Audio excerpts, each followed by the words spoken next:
Hi, good people, and welcome to yet another episode of Life Codes 254. And we are your hosts. My name is Annette White. And I'm Harry Ritho.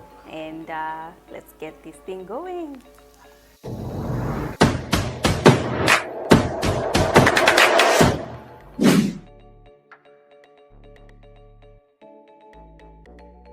Karibu, Life Codes 254. How are you, Harry? I'm easy, I'm chilling. Nice. Niko salama hata mimi. Nashukuru. Nakuona. It's a good week. It's been a good week. But a lot has happened. And just recently, a young man Lost his life. under very mysterious circumstances. Yeah. And so the campaign is ongoing. Justice for Jeff. Yeah. We hope that the relevant authorities are going to solve the case and get justice for the young man. Yeah. And for the family to just be at ease. There are no words that can console a family, a mother, a parent losing a child, but we really, really do hope that justice will prevail. Justice for Jeff. Justice for Jeff. And so, yeah, that's on a somber mode. Yeah. But let's get to the topic for the day. And so to better and more vibrant issues, today we're talking about best friends of the opposite sex. Best friends of the opposite Who sex. is fooling who? Hashtag bestie bestie. Bestie bestie. Bestie bestie.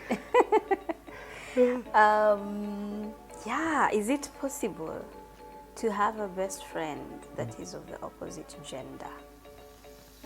And nothing will happen, and you guys are purely platonic best friends. Funny because when I remembered just to go back and think, how are we as a race? This whole platonic relationship of men and women, has it always been there? Is it something that has always been there? And I realized that in the evolutionary cycle of us as human beings, we used to be majorly nomadic, and in this nomadic lifestyle, women and men had separate roles. Of course, there was the eventual meetup intermittently in different cycles of their lifestyles, but men would stick to their side and women would stick to their side, and so the only person you'd be connecting with is your significant other or others. But majorly platonic friendships between men and women are a very modern phenomenon. And so it is something that we are just coming to get a grasp to. And of course, Annette, there are the benefits that we derive from perspectives of women and men that interact or that are that close, but also on how realistic that ends up being is out for the jury to decide. Do you think that genuinely men and women are able to be friends with each other for the long haul? Actually, I've really had to think about it, like for really, and just even analyze, like for myself, the people in my life, the people that I've interacted with, and I think to some level, yes, to some level, to some extent, it's very possible it's possible to just be friends with the opposite gender. Without anything else happening. Purely platonic. You share a bond. That you guys understand, and you know that you can't cross that line, because it would be selfish of you to cross that line, because it would spoil the relationship that you have as friends. So to some level and to some extent, I think it's very, very possible. You have to be very, very clear on it. You have to be very mature, and you have to really separate your emotions and your feelings. But I need because to know, again, we are human beings. we're emotional beings. Exactly. We are human beings, we're emotional, and sometimes life can hit you hard on this side, and this is the person that is available for you. And when they're giving you a shoulder to lean on, you overlean. Yes, and you take more than a shoulder. So more than a shoulder. And so yeah, and that's why I'm stressing on the fact that you have to be very clear and you have to be very mature. Yes. About it. Yes. So yes, it's possible. But where are you? Where do you stand as a person? Yes. Where do you stand in your friendship? Because again, you find there are friendships, once you cross that line, man, there's no going back. Things will be awkward. Yeah. And so you have to be really, do you value this person as a friend to the point like you don't want to spoil this friendship? So instead of spoiling the friendship, yes, let's not try to exchange bodily fluids. Yeah. So I think it's possible. I think it's very possible. It's an exchange. Everyone stick with us. Yes, please keep your fluids to yourself.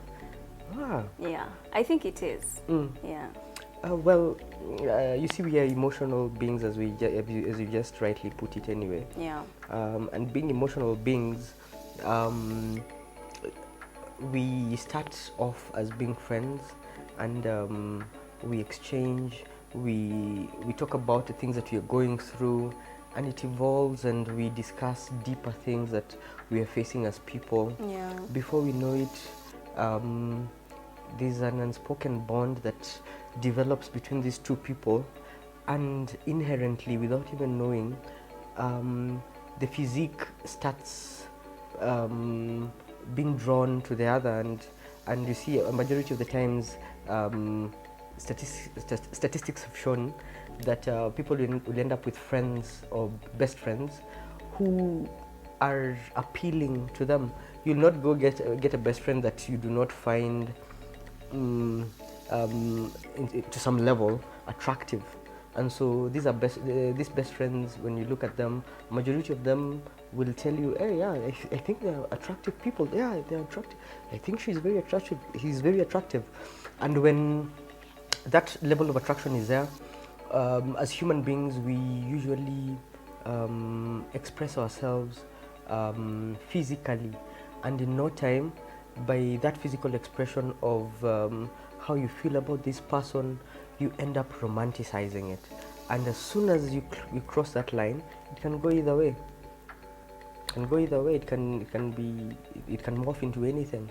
I do agree with that part, Yes. because again, you find that there are couples that are together, they got married, they have a family, they're raising a family. Yes. And if you listen to their story, they started out as friends and best friends, best of friends. They didn't even nothing happened for the 5 years that they were friends. Yes. You know. Yes. And then up until now, you know, the unforeseen forces you are too powerful for them to ignore. Yes. And yes, rightly said that we gravitate towards each other, especially, you know, people of the same interest, people of the same, people, you know, watu wenye wanakaa muzuri. Again, attractiveness is very relative. It is. So it depends on, you know, who do you perceive? The beholder. Yes, the beer holder also. And so basically, you find there are very many stories that people started out as friends, and then they ended up, you know, falling in love, and you know, it took a different turn. Yeah. But if you know, because again, sometimes you have this as a friend, but they don't really tick the boxes for partner. You see, but you really, really appreciate this person as a friend.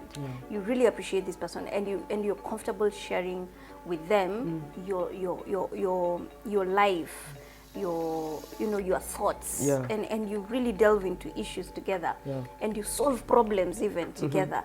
But there's just something that you can't cross, because there's a box that they're not ticking for them to cross over to this other side. And so again, if you are really aware of such, you know, because you have to be very aware, then you will not cross that line and spoil the whole beautiful friendship that you have.